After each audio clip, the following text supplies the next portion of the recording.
Hi, good morning. This is a follow-up to our video about possibly towing with a U-Haul. And we have a U-Haul here. And just to let you know, we actually did tow with a U-Haul from Dallas all the way to Long Beach, California. It was about 1,500 miles, I think. And we bought this Surveyor Legend 19 BHLE.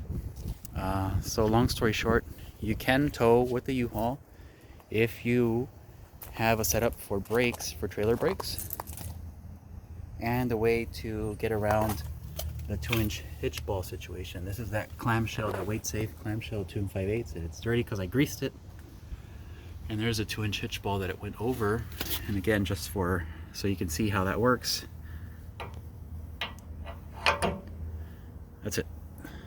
Boom, 2 5/8 inch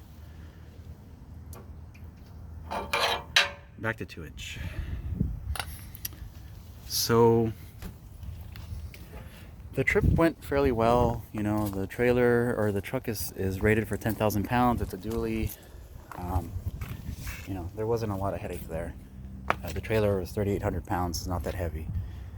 You could totally go heavier. But two surprises that we ran into when we rented this trailer. Number one, it has a 7-pin. Not only does it have a 4-pin, it also has a 7-pin. And it even has their branded U-Haul cover on it. So when we asked if any of their trucks had 7 pins, we were told no. They all have 4 pins. Just so you know, in the case of the 15-foot truck, if you do get a newer Ford, it comes with a 7-pin. And the other surprise was that it comes on top of having the 2-inch ball. It also has a hitch tube, and I don't remember the sizes. I think it's like what, a 2-inch, or I don't know, but I'll let you look that up. But it's a standard size hitch that you would put on most things. That's not the super heavy duty bigger one tube.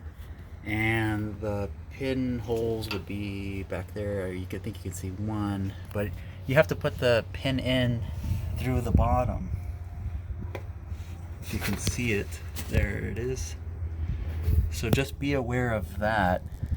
And I mean, it's rated or rated to tow 10,000 pounds, and that hitch is not playing. So you know, if you're towing a heavier trailer, you could totally do it, I would think. Even if you wanted to put weight distribution on it, you totally could do that. I would say, I think you can. I mean, I'm not going to say that you can or cannot, but just based on this setup, I would say that it's a good possibility that you can. And here's where we installed the auto brake. We ended up putting it on the tongue here in the back. We don't need weight distribution because you know, the Sequoia tows up to 6,000 pounds, and I think the manual says you don't need weight distribution up until 4,000 pounds. But I guess we'll see what happens. And there's a junction block. It's zip tied on there again. Thanks to Creig, we couldn't figure out where to, you know, thanks to Creig that we got these zip ties. When I was installing it there, I couldn't figure out where to put it because I have to screw it in somewhere. But then he kind of suggested, well, if you don't know where to put it, just zip tie it on, and he provided the zip ties, him and his crew.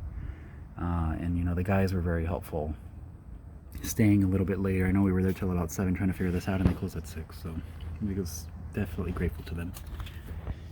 And that's about it. I mean, I don't know what else I should say about this.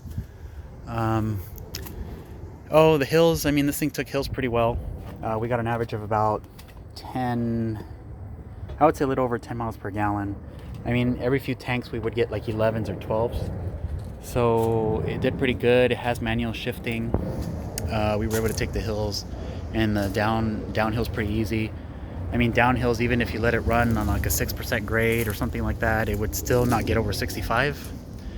And when it tried creeping over it, I would just shift it down to 5 and, you know, never use the brakes.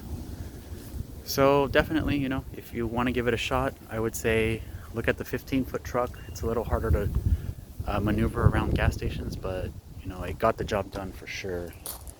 And it was cheap. You know, make sure also when you rent a trailer, or when you rent the U-Haul, that you call in and ask to see if they can give you a better price, because whatever they quote you online Might not be the cheapest. I know I got a quote of like $860 online, but when I said, this was for a one-way from Texas to California, but when I called it in, we ended up getting a deal of about $450 or $440. And on top of that, I still bought the insurances, because also be aware that your car insurance may not cover these vans, and that was the case for mine. In our car insurance, they consider it a commercial vehicle and it's not covered under our insurance.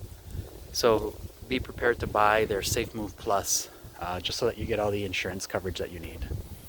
And any questions, just make sure to put them in the comment section, and then give us a thumbs up if you liked it. We'll keep recording things if people are watching. If not, then what's the point?